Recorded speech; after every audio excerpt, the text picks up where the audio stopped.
Star Wars Dark Forces 2 Opening Crawl. 1 year after the destruction of the dreaded Death Star, the Rebel Alliance still struggles to keep the good fight going against the Empire. Now they have learned of a dreaded new secret weapons project called the Dark Troopers. Mon Mothma decides to send the one man who was successful in retrieving the Death Star plans, Kyle Katarn, and what will be his most difficult job ever. Somewhere near the planet Talay, several Star Destroyers come towards the planet. They are being led by a giant Super Star Destroyer, the new flagship of the dreaded Darth Vader, and an unusual looking Star Destroyer, one of the most unusual designs ever seen. It serves a different purpose than what the standard Star Destroyer serves. This was the new Ark Hammer, as we're about to see what it's about to do. On the bridge of the Super Star Destroyer, a familiar figure is standing there looking out the window, waiting for the demonstration to occur. It was none other than Darth Vader, as he looks out the window, waiting for the demo. As the Ark Hammer is the one to go ahead and approaches closest to the planet. Behind him, another general comes walking up to him. It was none other than Ram Mok, a very feared and respected general of the Empire and in charge of the Special Weapons Division, namely the Dark Trooper Project. Darth Vader turns around and faces General Mok and says to General Mok, "You may begin the demonstration, General Mok." General Mok, a tall middle-aged man that resembles the actor George C. Scott, says, "With pleasure, Lord Vader," and he throws a hand signal to an officer at the communication console, and the officer sends the signal to the Ark Hammer. Well, on the bridge of the Ark Hammer, they receive the signal. An officer says, "We received the signal from the flagship. Begin the attack." Well, the process of the Dark Troopers being loaded to the drop pods and to be deployed on the unsuspecting TAC base on the planet below was beginning, as Vader and Ron Mok would look at the attack from the bridge of the Super Star Destroyer.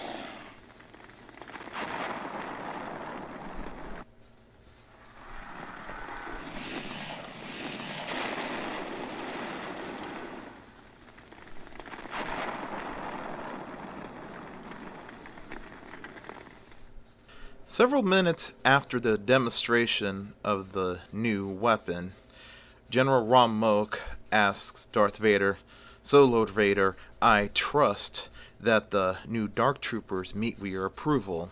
Darth Vader turns around and says, "Indeed it does, General Mok. The Emperor will be pleased with the results." General Mok then says, "Thank you, Lord Vader.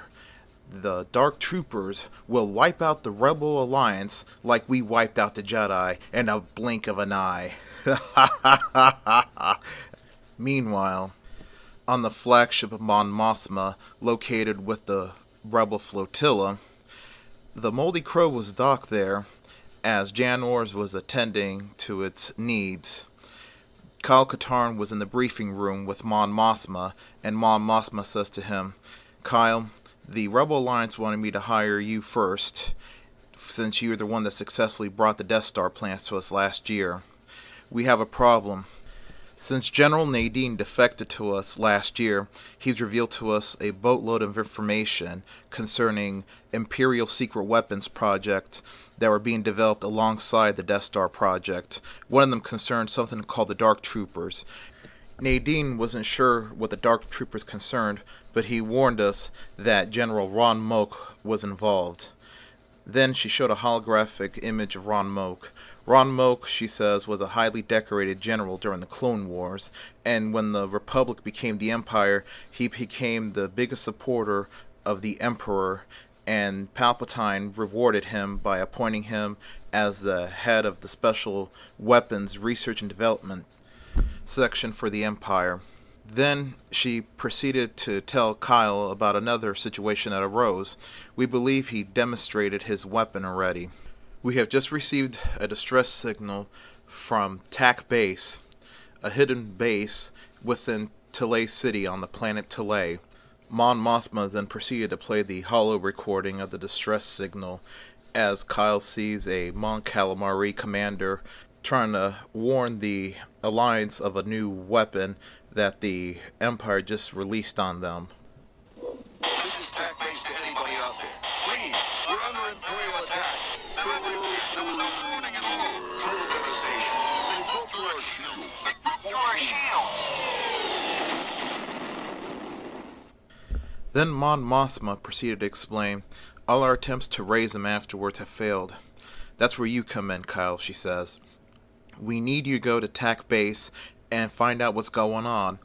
And Mon Mothma further explains that when the Empire attacks a base, they always get sloppy and leave a lot of clues behind. Clues that we might be able to use to determine what we're up against, said Mon Mothma. Then she says to Kyle, of course Kyle will pay you your standard fee and allow you access to our spaceports, our resources and fuels and supplies to your disposal for the mission. Kyle says, thank you, Mon Mothma. He gets up and leaves the briefing room. Well, he fills in Jan on what's going on, and the two board the Moldy Crow, and the Moldy Crow takes off from the hangar, flying into the future of uncertainty. Well, after many hours of traveling, they finally reach their destination, the planet Talay, as the Moldy Crow drops out of hyperspace.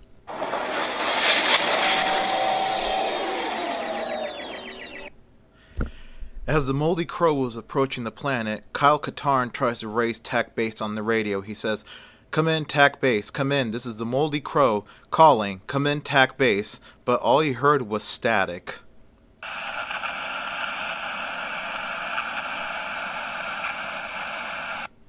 After Kyle tried to raise somebody on the radio, Jan Orr said, that's not good at all. Then Kyle sees, as they were getting closer to the planet, the area where TAC Base is at, in the center of Talay City. There was a massive storm system over the city. Kyle Katarn says, oh, this is just great. Hang on, Jan, we're going to have a very rough re-entry, he says to Jan.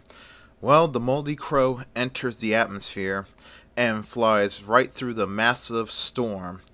It was a very rough, turbulent ride, but they finally got beneath the storm even though heavy winds were still rocking the ship and blinding rain was falling on the windows. Well, eventually they found TAC Base, but TAC Base was in ruins along with the rest of Talay City. Jan was looking out the window and she says, my goodness, Kyle, look at the city. Look at the base. What happened here? Kyle says, that's what we're here to find out, and I have a bad feeling that Talay City and TAC Base are not going to be the last of these cities and bases to be attacked by the Empire's new weapon. Well, the Moldy Crow lands on a platform at TAC Base.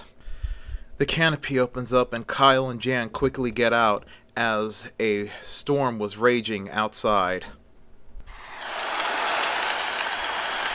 Kyle and Jan run across the landing platform into the safety of the base. Soon inside, they were confronted with death and destruction. There seemed to be no survivors. Every rebel soldier was strewn across the ground dead, wiped out by whatever the Empire launched. Well, they go down the quiet corridors looking for any answers. They eventually make their way to the command room. Well, the command room was in shambles as control panels were wrecked and some wiring hanging from the ceiling. and several dead bodies strewn across, including the Mon Calamari commander who sent the distress signal. Well, Jan Ors looked around. She says, maybe I can fix some of this so we can get some video data, but there's no power here, she says. Kyle says, I'll go get the power back on. Most of these bases on water planets use hydroelectric generators to generate power. I'll find it and I'll start it back up. Well, Kyle goes back out into the blinding rain, searching for the building where the hydroelectric generator is at. Well, as Kyle searches through the rain, he finds the building, but since there was no power, the door would not open, so he had to pull out the emergency hydraulic lever located beneath the controls to open the door, and manually pump the door open by lifting the lever up and down repeatedly. Finally, Kyle was inside from that stupid storm. He looked at the darkened generator room. He searched and searched until he found a startup switch. He flicks the startup switch. Then the turbine started.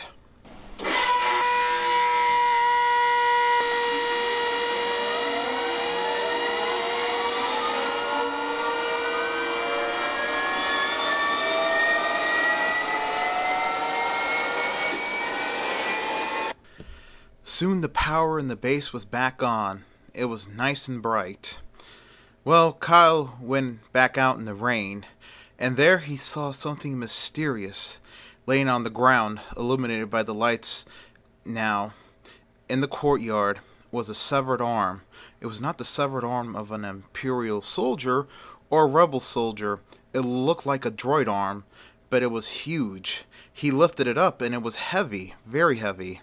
He also saw the gun that the severed arm was holding.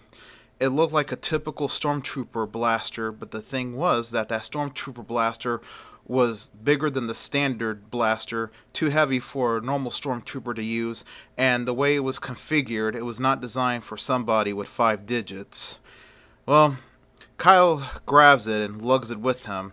He gets back to the command room, where Jan explains that they got all the camera feed data and they're ready to transmit, but there was a problem. Jan explains to Kyle, the high gain antenna is down. I could transmit it through the low gain antenna, but it's going to take way too long to reach the flotilla. Kyle came up with an idea and says to Jan, I have an idea, Jan.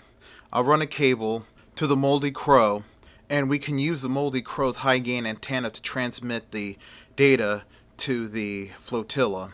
Jan says, that's a great idea, Kyle. So they complete the action that they planned, and they left the base. Well, a few days later, in Mon Mothma's flagship, she was explaining to Kyle and Jan the finding on the planet, and she showed him a still holographic image of the Dark Trooper. Jan was like, my God, look at that thing. It's menacing. It's probably close to 7 feet tall. Kyle says, oh man, the Empire never ceases to amaze me. Maybe I should never switch side. Both of them looked at him and was like, hey, it's just a joke, he says. Just a joke. Well, it's no joke, said Mon Mothma. And the arm that you brought us, we analyzed it. The armor itself is made of frick. Kyle and Jan were shocked. Frick? Says Jan. Kyle's like, frick? That thing is impervious to a lot of energy weapons, including an old Jedi's lightsaber. Mon Mothma said, I'm aware of that. We're all aware of that. And if they're giving the Dark Troopers frick armor, that means they'll be nearly unstoppable. Kyle's like, I'm aware of that. This is bad news. Where are they mining the frick from? Asked Kyle. Mon Mothma said, we have reason to believe Jedha was where they got the frick from. The city that you and Jan barely escaped from last year when the Empire leveled it. Kyle says, don't remind me about it. Well, Mon Mothma said, we believe that's where they got the source of the frick, but they could have other mining facilities around the galaxy. But we believe there's one man who might know, she says. Kyle's like, who's this man? He asked. Mon Mothma said, his name is Moff Rebus. He's a weapons designer for the Empire. His initials was on the Dark Trooper blaster that you retrieved from the severed arm. So he's definitely one who might know where the Dark Troopers are being manufactured at and where they're getting the frick from. Kyle then asks Mon Mothma, I take it you know where Moff Rebus is located at. Mon Mothma says yes we do. He's located in a Note City on the planet of Note.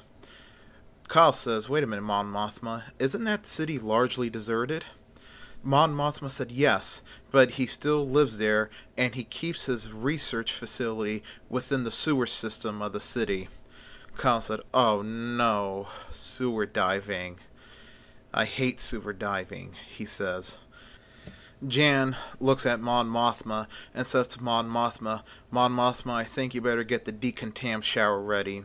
Well, meanwhile, in the sewers of a Note City, some days had passed, and Kyle and Jan were trudging through the yucky sewage water of the sewers, looking for Rebus's hidden research facility.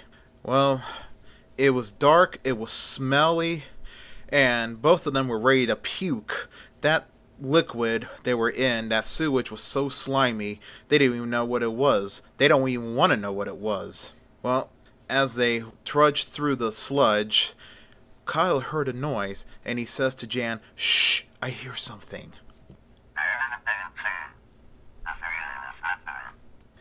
Then Kyle says to Jan in a whisper, combat droids. Figures. No stormtrooper's going to want to be stationed down here, plus it's a hidden base. He's going to have droids patrol and guard down here. After Kyle finished his sentence, him and Jan stepped into the shadows as a small spherical droid comes floating in.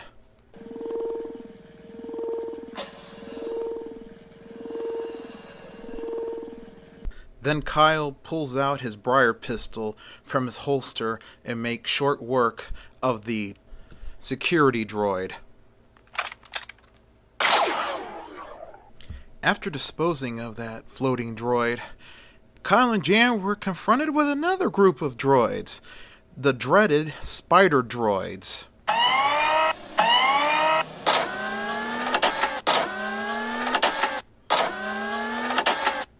The spider droids spotted Kyle and Jan and begun to fire on Kyle and Jan, but Kyle and Jan fired back and a small firefight ensued between the two and the spider droids.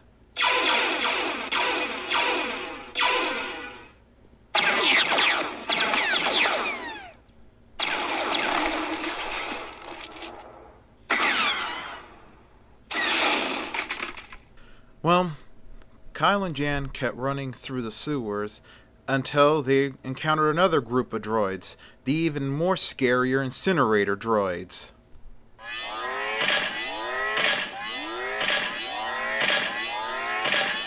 But thanks to Kyle being a former stormtrooper, knew where the incinerator droids' weaknesses were and quickly made short work of them. Finally, Kyle and Jan make it into the research facility.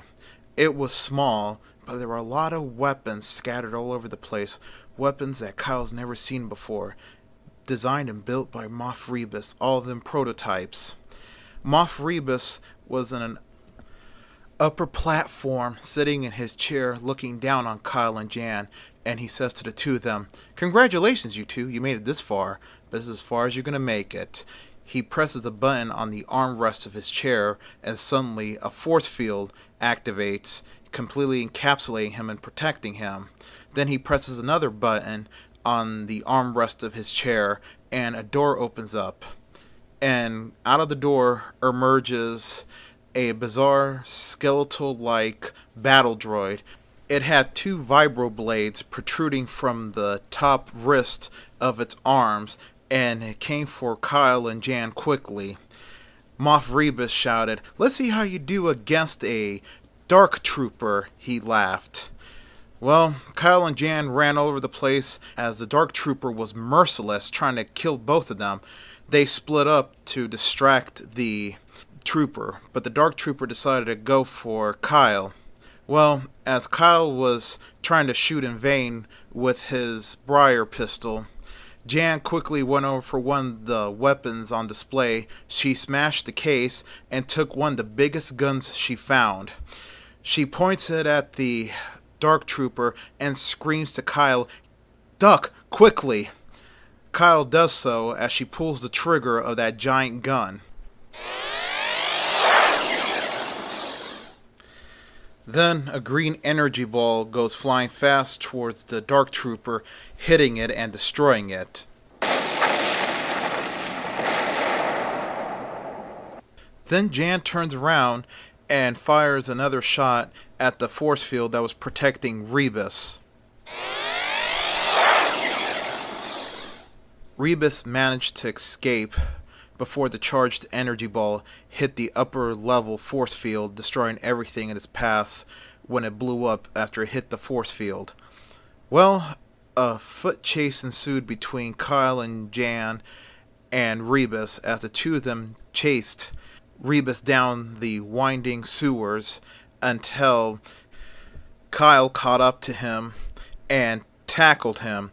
In the process of tackling, he knocked over Rebus, and him and Rebus went into a pool of sewage water that was at the other end. Well, Kyle wrestled with Rebus under the sewage water until he subdued Rebus and they surfaced. He swam over to the end of the pool and he asked for Jan to help him up with Rebus. Well, back on Mon Mothma's flagship, Kyle comes into the briefing room and sits next to Jan. Jan asked him, "Are you feeling clean, Kyle?" Kyle says, "I still feel dirty." Anyways, he says, "Hey, what about Rebus? Did he talk?" As he asked that question to Mon Mothma. Mon Mothma says, "Yes, he revealed a lot to us about the Dark Trooper project and where the frick is being mined at," she says. Right now, he says the primary facility that's mining the frick for the Dark Troopers is on Gromus, known as the Blood Moon. It's there that the Empire is getting all the frick for their Dark Troopers. And she says to Kyle that Dark Trooper you faced was only a Phase 1 Dark Trooper. It didn't have any frick armor. But she also says, "I want to thank you two. Not only did you capture Moss Rebus, you also brought in all his prototype weapons and every blueprint for everything he was developing for the Empire. Now we have a significant edge over the Empire," she says. Thanks to the information they gleaned from the interrogation of Moff Rebus, the rebels launched a full-scale attack against the research station on the planet Fest. While Rogue Squadron was conducting the aerial attack, they were being led by none other than the young Luke Skywalker. As he was shouting orders, "Wedge, cover me as I go in and take down that Star Destroyer." Wedge says over the radio, "Right, Luke." Meanwhile, as they were clearing the way, several Y-Wing bombers and U-Wings descended to the atmosphere. The Y-Wings flew into the atmosphere, doing aerial bombings at the base's aerial defenses to clear the way for the U-Wings to land.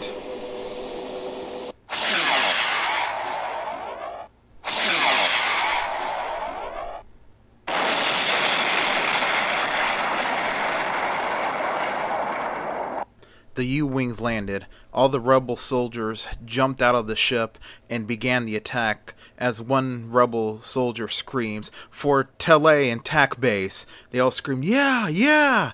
as they began to fight off the remaining stormtroopers that survived the aerial bombardment.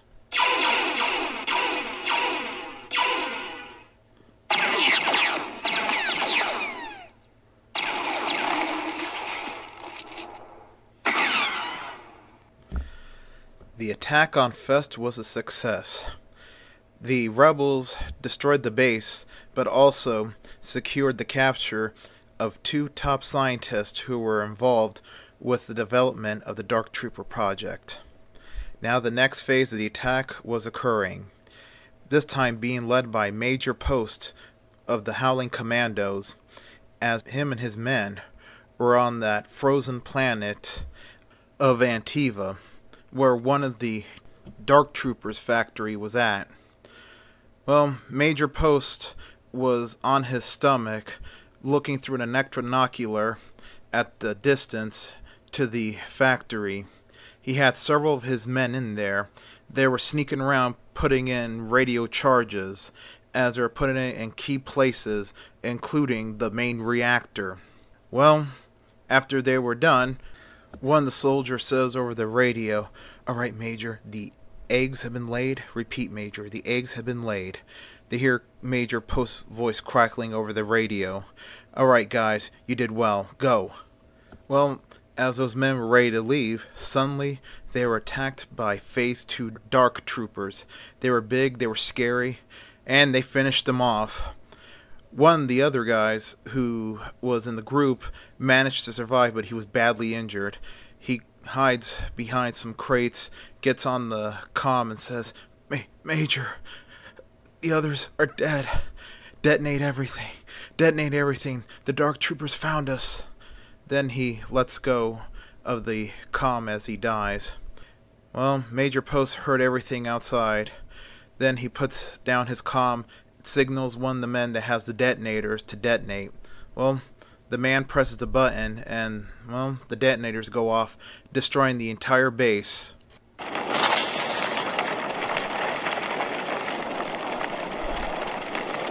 Since a charge was put on the reactor, of course, when they blew up the reactor, it became a self-contained nuclear explosion.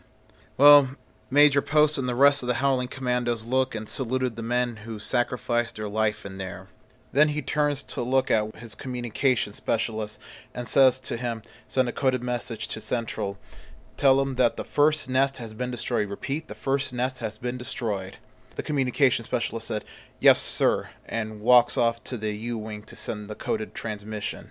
Meanwhile, on the moon of Groma 16, it is called the Blood Moon due to the fact that the moon is red like blood. Plus, if you're on the surface of the moon, it's all red, day and night. It's almost irritating to the eyes. Well, in the very bowels of the mine, Kyle Katarn had made it in. He infiltrated. He had been at it for a while. He snuck past all the stormtroopers and everybody. Nobody noticed a thing. But his mission was not going to be this easy. As soon as he placed a sequencer charge on the reactor, he heard a noise. Something big was coming. It was not a stormtrooper. It might be a dark trooper or some battle droid.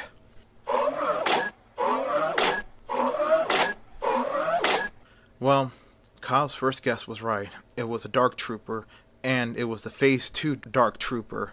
It had the Frick armor on, it was bigger, and it was more menacing. It saw Kyle, and it said in its robotic voice, "Halt right there, intruder. You're unauthorized to be here. You will be exterminated." But Kyle was ready this time. He had with him a smaller version of that big gun that Jan Ors used on the Phase 1 Dark Trooper in a note. So Kyle breaks it out. He runs around as the Dark Trooper began firing at him. Then when he was clear, he pulls the trigger, the gun charges and releases his shot, destroying the Dark Trooper with one hit.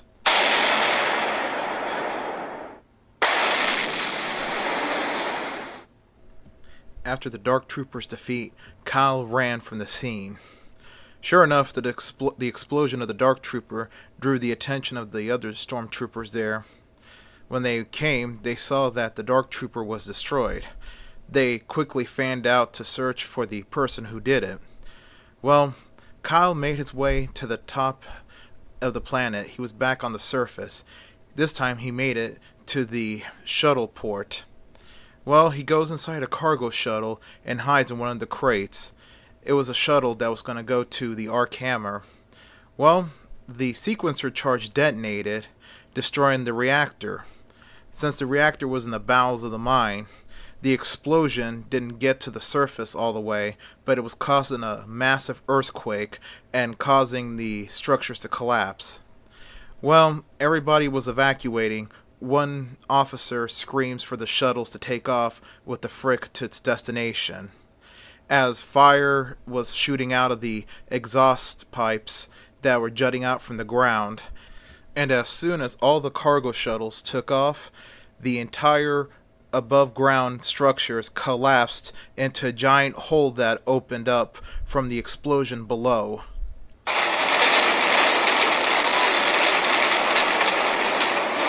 Well, everything went according to plan. The shuttles reached their destination to the Ark Hammer. It all landed on the cargo bays, and as soon as they opened up, Kyle snuck out before the workers could come in and take all the contents out of the cargo hold. He snuck around the Ark Hammer, avoiding detection, as the skilled professional that he is. But he noticed something. Most of the Ark Hammer, even though it was a factory ship, there was very few stormtroopers. It was mainly Phase 2 Dark Troopers walking around. Well, Kyle made it eventually to each of the 3 exhaust ports and put a sequencer charge in each one of them. Well, he set the final one and set him off to go. He gave 15 minutes for his escape. Well, as he wandered through one area of the ship, he saw the factory area that was building and assembling the Dark Troopers. Well, he walked through the catwalk above and made it to the other side. Meanwhile, on the bridge of the Ark Hammer, they watched through the bridge window as Darth Vader's flagship, the Executor, drops out of hyperspace near them. Rom Moak was looking out the window and he says, "Excellent.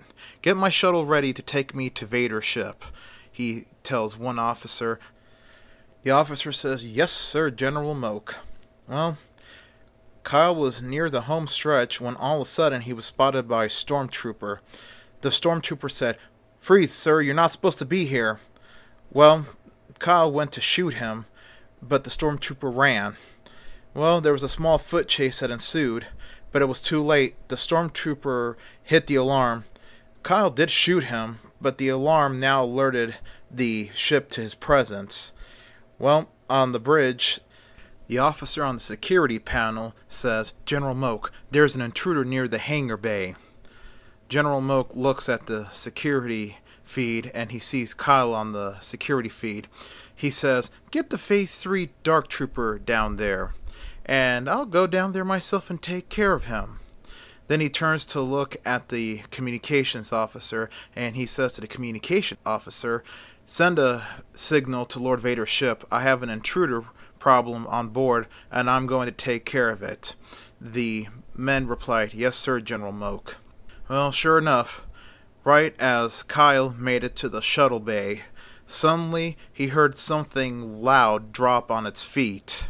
It was a Phase 3 Dark Trooper. It was big and bulkier than the Phase 2, and it was jet black. It came walking over to Kyle menacingly and began shooting blaster bolts at him.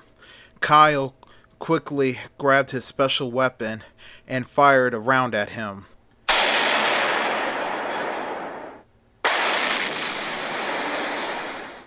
Well, Kyle ran to the shuttle. This time he heard a voice scream at him, "Hold it right there!"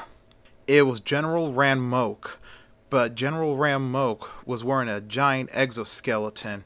It was the only Phase 4 Dark Trooper there was.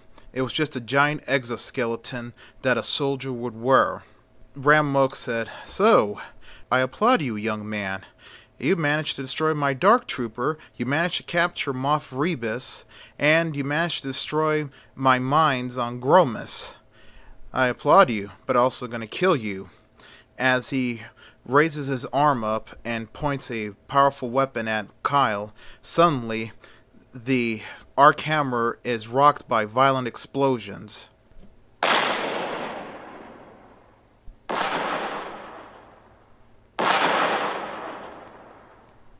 Soon the alarm was sounding off in the Ark Hammer.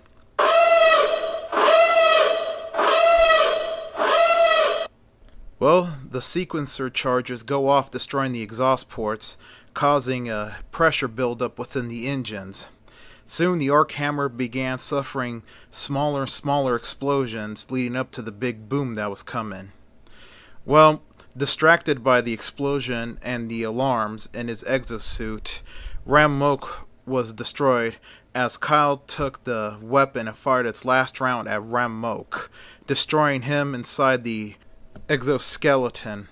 Well, Kyle then tosses the weapon. He pulls out his trusty Briar pistol and then points at the control panel behind the glass that controls the force field's activation and deactivation. He shoots around through the glass and hits the button which deactivates the force field, causing the docking bay to decompress. He had quickly grabbed onto the Imperial shuttle and pulled himself up the ramp until he was away from the sucking force of the depressurization. He runs up, closes the door, gets into the cockpit, and starts up the engine and takes off.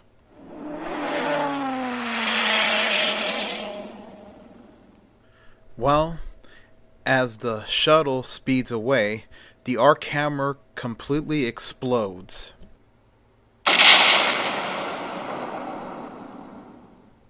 Well, from the bridge of the Executor, Darth Vader had witnessed the destruction of the arc hammer and saw the small shuttle flying away.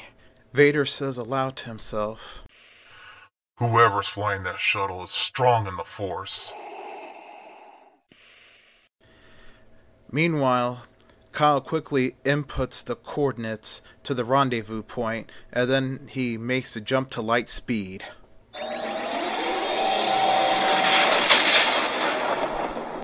After the shuttle makes the jump to light speed, Darth Vader turns around to one of the captains of the ship and he says, "I will inform the Emperor on what went on here."